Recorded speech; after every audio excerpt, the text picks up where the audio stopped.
What are we doing here? And where are we gonna go? It's like we just woke up one morning and then it's welcome to the show.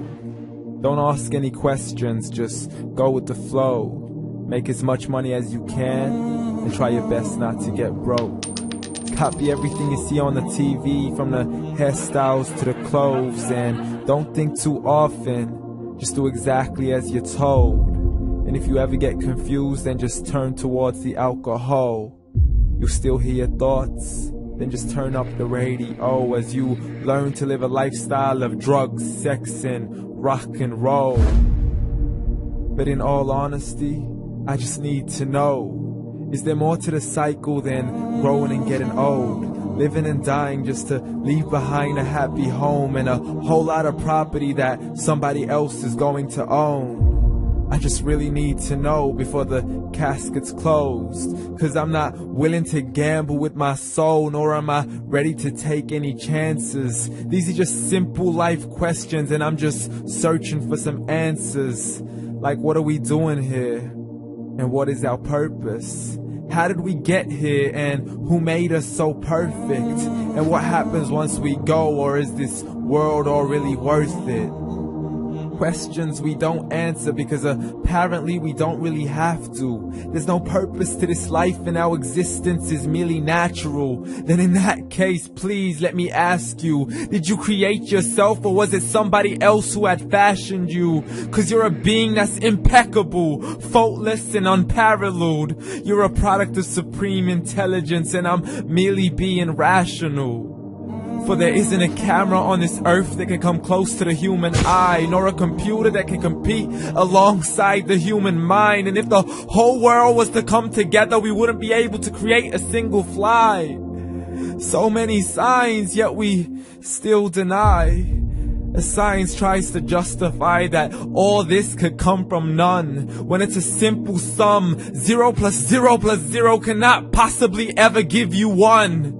So from where did all this order come? For everything has its origins, a maker, a creator of its own. I mean, the only reason you're watching this video is because somebody had to press upload. So we can believe in the Big Bang, but I'd rather believe in He who caused it to explode. Allah, the creator of everything along with every single soul. The ever-living, the master, the only one who is in control. Unlike his creation, beyond our imagination. And no, he's not a man, nor does he have any partners in association. He's on his own. And no, he did not ever leave us alone. Just like every manufacturer, he left us with an instruction manual. The Quran and Islam, and I'm sorry to jump to conclusions, but it's the only one possible. The only definition of God is the one and only supreme being. It's logical. A book with 0 contradictions, with miracles that are both scientific and historical, all revealed over 1400 years ago. Like the detailed description of the human embryo. The descriptions of the human embryo in the Quran cannot be based on scientific knowledge in the 7th century. To the mountains as pegs holding firm the earth below, and the 2 seas that don't mix in a complete separate flow. To the planets in orbit, alternating night and day as they stay in flow. The expansion of the universe and the creation of everything from H2O. To the stories of the past and the preservation of Pharaoh. To identifying the lowest point in the land where Persia defeated Rome. The gushing fluid that created man in the glands between the ribs and the backbone. And not a word has changed, it's still the same. So please explain how all this was known over 1400 years ago.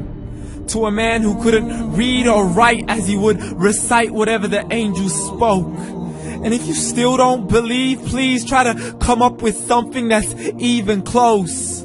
But you can't, so we took God as a mockery and his messengers as a joke. Muhammad could not read or write. How's somebody who can't read or write gonna start a religion? Dismissed his scriptures as legends and tales of the ancient folk, as we live life according to our whims, desires and hopes. saying this life is the only home we will ever know. We will live then die then simply turn to bones. YOLO! Correction, after the grass dies, the rain arrives and it regrows, and Allah promises to do the same thing to your very soul and bring you back from your very fingertips to your toes.